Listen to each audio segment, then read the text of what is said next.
But we'll start off by talking boxing and a big charity event that's coming up very soon. It's a white-collar boxing event, and Brian Magee, boxing legend, is the man behind it, and he joins us now in the studio. Brian, how are you? Very good, Robin. Thanks very much for having me again. Good to see you again. So tell us about this big event, all to raise money for Action Cancer, isn't it? It is, yeah. It's a local charity for starters. All the money comes back in to Northern Ireland. It's not government funding, so it's in badly need of getting funding, so it is. But this is the first time we've had we raised about 100 grand before, but over the COVID, we haven't had it for a couple of years. So it's been really, Action Cancer has been suffering and trying to get back on its feet again. So this hopefully is a big boost to it. So it's a pretty unique event because you're taking people who've really never been involved by boxing before and just throwing them into the ring, aren't you? It is, yeah. You get different levels of people maybe dabbled about, but most of them are beginners, especially this one here. It's very exciting. You get people who they've got their own stories behind it, so it's quite emotional for a lot of people. Some people have lost parents, could be even kids as well to cancer, so it means a lot to them. And there's other people maybe stuck in a rut and they just want to kind of challenge themselves. I think actually the last time I was on there, I was actually doing the New York Marathon, so it was. So I always say to people as well, yes, doing the New York Marathon was brilliant, but for them is to be doing this white collar, it's an even bigger challenge because boxing, getting in the ring, it's such a challenge. A lot of things aren't in your control. When you're doing some more challenge, you're in control of when you train, what you do. But when you're up against somebody else, you know, physically and mentally, it's a big, big challenge. So anybody does that, I take my hat off to them. So to prepare for an event like this, I mean, is there a lot of training you have to put them through before? Oh yeah, we do 8 weeks training, so we do 2 to 3 times a week, and then also give them the option of doing other training as well. So most of them come, they're all pretty fit, some are beginners as well, so, but they're all matched up, even matches, you know. I love every fight to be a draw on the night, but it's, you know, try to make it 50-50. But it's exciting now, we've only less than 2 weeks to go now, the big fight night, and already we've got an idea who we're going to pair. Don't find out who you're fighting until a couple of nights before. Okay. So it's exciting, and then it's nerve-wracking for them as well. Already you can see them getting a bit nervous, but it's a fantastic night, and you know, you're just hoping everybody does well. So it's in the Devonish, isn't it? It's in the Devonish in the ballroom. Fantastic facility, so it is. We're probably looking somewhere around about maybe 500 to 600 guests on the night. Fingers crossed, people come and go once the fight, and then go home and go into Belfast and party afterwards and hopefully celebrate. Yeah. You know, but I tell everybody, no matter what winner, there always has to be a winner, but they're all winners, even doing it and doing this event, so they are. And you've got some great live entertainment on in the evening as well, haven't you? We've got the Peak Experience, Big Seamus McPeak's going to sing for us. I can't wait. You know, I'd actually seen him there at Happy Fest a while ago there, and I thought he's definitely going to be a half-time entertainment. So it is exciting night in town, everybody. We'll have a couple of fights, like a half-time Super Bowl type of thing, and then a few more fights afterwards, and then disco afterwards. You know, so it's going to be a great night's entertainment. So you've ran these events before, so when somebody's had the taste of the white-collar boxing, do they then go on to do more training and kind of take it up, or what happens? They actually do. Sometimes I run a gym, obviously we get a couple of gym members out of it, but you find people go on to maybe join a local boxing club, or they go on to do something else involved with boxing. I think as well with boxing-wise, it gives people a lot of respect for what boxers go through, and once they get in the ring, they realise how hard it is.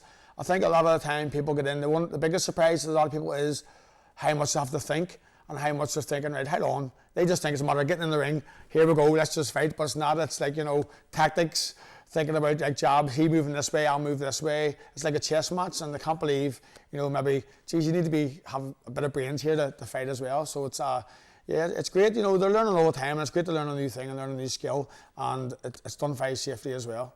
I've been talking to a lot of athletes recently about how good sport is for people's mental health and stuff like that. Is boxing good for your mental health as well? It's amazing. It's amazing. It's the best de-stressor. There's nothing like just hitting the punch bag. You don't have to even be I think a lot of people think they have to come to my gym and I'd be a boxer, but you don't. You just have to be able to put your pair of boxing gloves on and punch a bag, and the effects of that afterwards, you walk out feeling so much better. It doesn't matter what how fit you are. You come in, if you do 5 minutes. I see a lot of people starting off, don't build a mountain for yourself. People come in and think they've seen all this Instagram stuff now, but does my head in. But you see people doing all this crazy stuff as well, and think you have to walk into the gym and you have to be fit before you can go to the gym. The whole idea is come to the gym and get fit. So I say, listen, just have in your head, I'm going to go and I'm going to do 20 minutes. 20 minutes is better than what you're doing now because you're doing nothing. So just go and do 20 minutes where it's walk for 5 minutes, you know, do a few machines, hit the bag for 5 minutes. That's it. Then come out of the gym, you'll be feeling happy, you've got the endorphins going, and then right, you know what, that was good. Wake up the next morning, I'm not that sore. I'm aching, you've overdid it. So next time, go a bit easier or you can go a bit harder and just build yourself up. It's a change for life you're going to do, but you want to make it enjoyable. You know, some people, I think even at my age now, I like to train for fun and enjoyment as well, where I've done all the hard stuff, boxing, grinding it out, you know, 2 times a day, 6 days a week. Where now, yes, I just love to train, do a bit of exercise as well. I can't see myself mentally. I do it from be able for my mentality, and plus also to be able to eat as much as I want and drink as much as I want, you know, so kind of keeps the balance. But do you miss competing in the ring? Because that must be a great adrenaline boost as well. Yeah, I really do, especially now with so many big fights coming, and boxing just seems to be just getting bigger and bigger all the time, you know. I miss the paychecks too, so you know, having to work for a living is just not the same.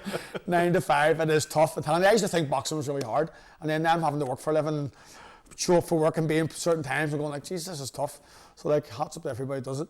And what about boxing here in Northern Ireland? Are we producing really good boxers at the moment? Yeah, we are. The amateur, just seen by the Commonwealth Games, the medal hall in the Commonwealth Games is fantastic.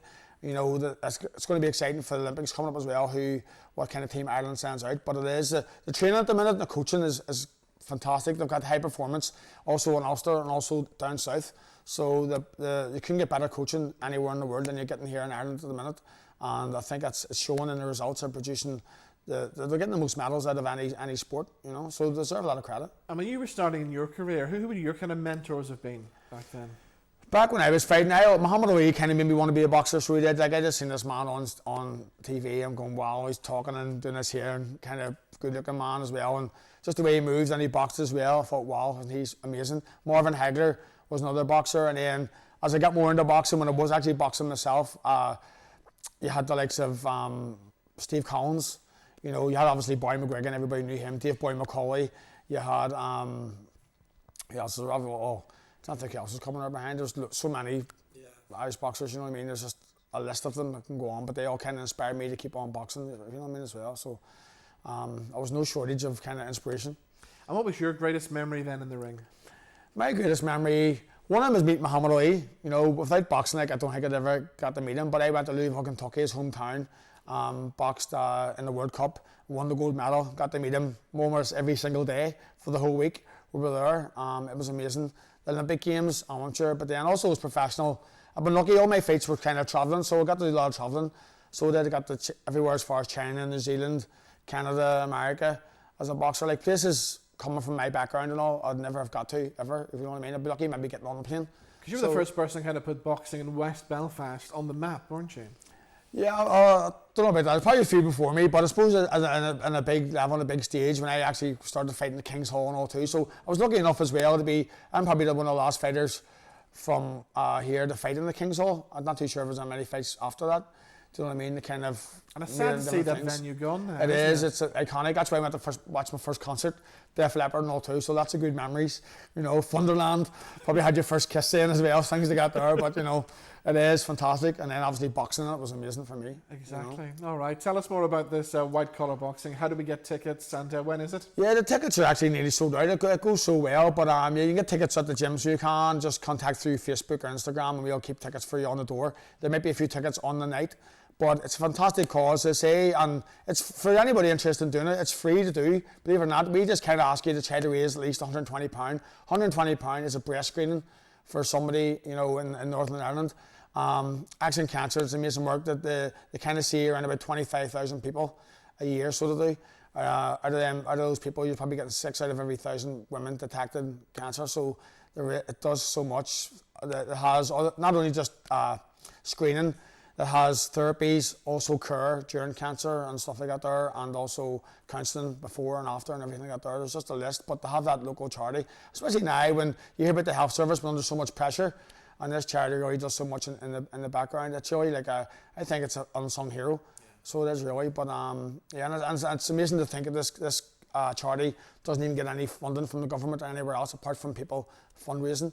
You know, so it really is fantastic. And when you go down to Accent Cancer House and see what they're doing, it makes you realise what a good thing it is. You know what I mean? But you know, putting that aside, on the night with the boxing and everything, it is amazing. It is an amazing night. So it's one of the highlights. It's a highlight for me. So it is the way of doing anything of the year as well. Would you ever do the New York Marathon again? No. No, definitely not. I actually sometimes think, how do I actually do that? Do you know what I mean? I remember going around, actually, I was talking about somebody had an injury there for the white collar, and I was saying, I remember in the New York Marathon, they had these stops called biofreeze. You could just spray in your legs, just numb your legs. And I remember going around about 2/3 of the way, and my legs could hardly move. And then you kind of got this bio spray and it numbed them. But the one thing about the New York Marathon was, straight after the marathon, you get your medal on and you're going, right, just shipped out of the thing. And I was going, how am I getting back to the hotel here? You know, if you were here, you get a lift home. Yeah. I had to go down the subway, get on the train, see, get down the steps, and back up the steps of them subways. I could hardly walk. And then the next day, it was painful, but no, I think one marathon's enough. I'm glad getting one marathon. I think that's me done with the marathons. Brilliant. So Friday the 21st of October is a big night? Yes, it is, yeah. I can't wait. 2 weeks to go, so it'll be fantastic. So excellent, Brian. Good to see you as always. Thank you so much for having me on. Best of luck with the event. Thank you. Thank you.